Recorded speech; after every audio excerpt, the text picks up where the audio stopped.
크리스토퍼네 집. 3년 전 크리스토퍼가 이사를 가버려서 실망이 이만저만이 아니었다. 둘 다 7살쯤 됐을 때였나? 우리는 시간 가는 줄도 모르고 스타워즈 액션 피겨 놀이를 하거나 광선검을 들고 결투를 벌이곤 했다. 그때가 그립다. 지난 봄에 식구들과 함께 차를 타고 브리지포트에 있는 크리스토퍼네 집으로 놀러갔다. 크리스토퍼와 함께 부엌에서 간식거리를 찾다가 우연히 엄마와 리사 아줌마가 하는 이야기를 듣게 됐다. 엄마는 아줌마에게 가을에 나를 학교에 보내는 문제를 상의하고 있었다. 지금까지 엄마는 단 한 번도 학교 얘기를 입에 올린 적이 없었다. 무슨 얘기야? 엄마는 내가 들으면 안 되는 이야기라는 듯 당황한 표정이었다. 아빠가 나섰다. 여보, 당신이 무슨 생각을 하고 있는지 어거스트한테도 말해줘야 돼. 아빠는 거실 반대쪽에서 크리스토퍼의 아빠와 이야기를 나누던 중이었다. 엄마가 대꾸했다. 나중에 얘기해요. 내가 말했다. 아니, 난 엄마 아빠가 무슨 말을 하는지 알고 싶어. 엄마가 나에게 물었다. 어기, 너도 이제 학교에 갈 준비가 된 것 같지 않니? 아니, 아빠가 거들었다. 내 생각도 어기랑 같아. 그럼 끝났네. 사건 종결. 어깨를 으쓱하고 나는 아기처럼 엄마 무릎 위에 앉았다. 학교에 가면 엄마한테 배우는 것보다 더 많이 배울 수 있을 것 같아서 그래. 엄마 말은 그래, 어기, 엄마가 분수를 얼마나 못하는지 너도 알잖아? 어떤 학교인데? 벌써부터 울고 싶었다. 비처 사립중학교, 우리 집 바로 옆에 있는. 아줌마가 내 무릎을 톡톡 쳤다. 우와, 거기 정말 좋은 학교야, 어기. 어기는 어거스트의 애칭이다. 내가 물었다. 비야 누나네 학교는 왜 안 되는데? 누나네 학교는 너무 커. 엄마 생각에는 그런 학교는 너한테 잘 안 맞을 것 같아. 나는 어리광 섞인 목소리로 투정을 부렸다. 난 가기 싫어. 아빠가 말했다. 싫은데 억지로 다닐 필요는 없어. 아빠가 다가와 엄마 무릎에서 나를 번쩍 들어 올렸다. 아빠는 나를 소파로 데려가 무릎 위에 앉히고 이렇게 덧붙였다. 우리는 뭐가 됐든 네가 싫다는 건 억지로 시키지 않을 거야. 엄마가 말했다. 그렇지만 어기한테는 그 편이 좋을 거예요, 여보. 당사자가 싫다는데 그리고 먼저 어기가 준비돼야지. 아빠가 나를 바라보았다. 엄마는 리사 아줌마를 바라보았고 아줌마는 엄마에게 다가와 엄마의 손을 꽉 잡아주었다. 좋은 방법을 찾을 거예요. 늘 그랬잖아요. 하고 아줌마가 엄마를 위로했다. 그 문제는 나중에 얘기하죠. 엄마 아빠가 그 문제를 두고 말다툼을 벌일 게 뻔하다. 나는 아빠를 응원했다. 마음 한편에서는 엄마가 옳다는 걸 잘 알면서도.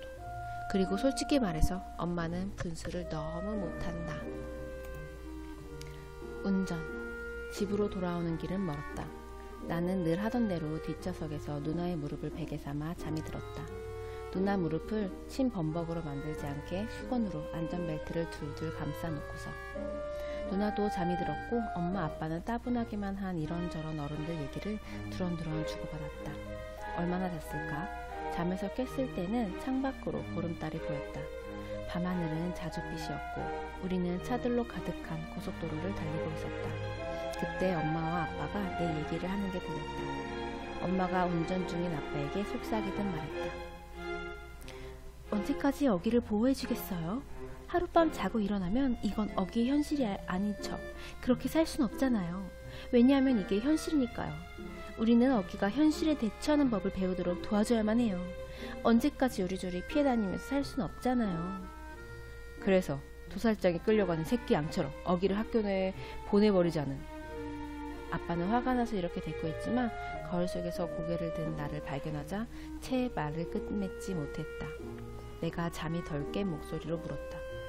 도살장에 끌려가는 새끼 양이 뭐야? 아빠가 조용히 말했다. 더 자, 어기. 학교에 가면 다들 나만 쳐다볼 거야. 갑자기 울음이 터져 나왔다. 엄마가 앞좌석에서 몸을 돌려 내 머리에 손을 얹었다. 어기, 내가 원하지 않으면 굳이 학교에 다닐 필요는 없어. 하지만 엄마 아빠가 교장 선생님하고 상담을 해봤는데 너를 꼭 만나보고 싶다고 하셨어. 나에 대해서 무슨 말을 했는데? 네가 얼마나 재밌는 아이인지 얼마나 다정하고 영리한지 말씀드렸지. 6살 때 벌써 드래곤 라이더를 읽었다고 했더니 와, 꼭 그 아이를 만나봐야겠군요 라고 하시더라. 크리스토퍼 파올리니의 소설 에라곤에 나오는 불을 내뿜는 용을 타고 싸우는 전설적인 전사들을 드래곤 라이더라고 합니다. 다른 얘기도 했어? 엄마는 나를 보고 빙그레 웃음을 지었다. 엄마가 미소로 나를 꼭 안아주는 기분이었다. 네가 받은 수술들에 대해서 다 말씀드렸어. 내가 얼마나 용감했는지도. 교장 선생님은 내가 어떻게 생겼는지 아셔? 아빠가 대신 대답했다. 작년 여름에 몬타쿠에서 찍은 사진들을 가져갔어. 온 가족이 함께 찍은 사진들을 보여드렸단다. 보트에서 네가 넙치를 잡고 있는 그 멋진 사진도. 아빠도 같이 갔다고? 아빠도 함께 갔다니 솔직히 조금 실망스러웠다. 그래, 엄마랑 둘이서 교장 선생님과 상담을 했단다. 아주 좋은 분이셔. 엄마가 덧붙였다. 너도 좋아할 거야. 갑자기 두 사람이 같은 편처럼 느껴졌다. 잠깐, 그럼 교장 선생님을 만난 게 언제였어? 엄마가 대답했다. 작년에 교장 선생님이 학교 구경을 시켜주셨어. 작년이라고? 그러니까 1년 내내 그 생각을 했으면서 나한테는 귀띔도 안 해줬단 말이야? 입학 허가가 날지 안 날지 몰랐어, 어기. 아무나 들어가는 학교가 아니야. 입학 절차가 아주 까다롭거든. 미리 말해봤자 쓸데없이 네 알만 태울 텐데. 아빠가 말했다. 그런데 내 말이 맞구나, 오기. 지난달에 입학 허가가 났을 때 곧바로 너한테 알렸어야 했다만. 엄마가 한숨을 내쉬었다. 지나고 나서 보니까 그래. 아빠 말씀이 맞는 것 같구나. 지난번에 우리 집에 왔던 그 아줌마, 학교에서 나온 거야? 나한테 시험지를 줬던 그 사람? 찔리는 듯한 표정으로 엄마가 대답했다. 응, 맞아. 그렇단다. IQ 테스트라며. 알아. 선의의 거짓말이었어. 사실은 입학 허가를 받기 위해 필요한 시험이었어. 어쨌든 너는 아주 좋은 점수를 받았단다. 엄마가 거짓말을 한 거네. 선의의 거짓말이긴 하지만 거짓말은 거짓말이지. 미안하구나. 엄마는 웃으려고 애를 썼지만 내가 마주 웃어주지 않자 몸을 돌려 다시 앞을 바라보았다. 도살장에 끌려가는 새끼 양은 뭐야? 엄마는 한숨을 지으며 아빠에게 눈짓을 보냈다. 아빠가 뒷거울로 나를 보며 말했다. 아빠가 말을 잘못했구나. 그건 사실이 아니야.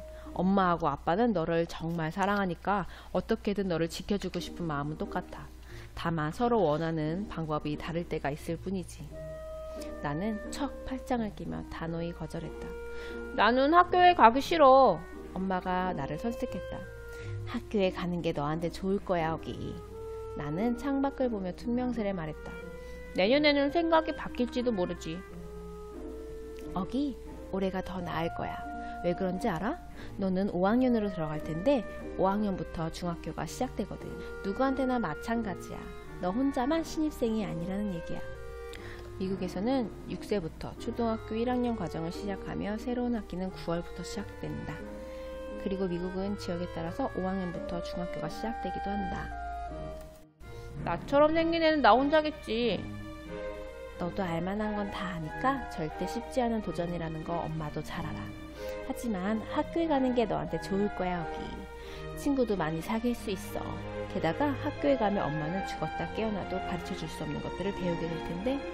엄마가 다시 몸을 돌려 나를 바라보았다. 아빠랑 학교를 둘러봤는데 과학실에 뭐가 있었는지 알아? 막 알을 끼고 나온 작은 병아리가 있었어. 정말 귀엽더라, 어기.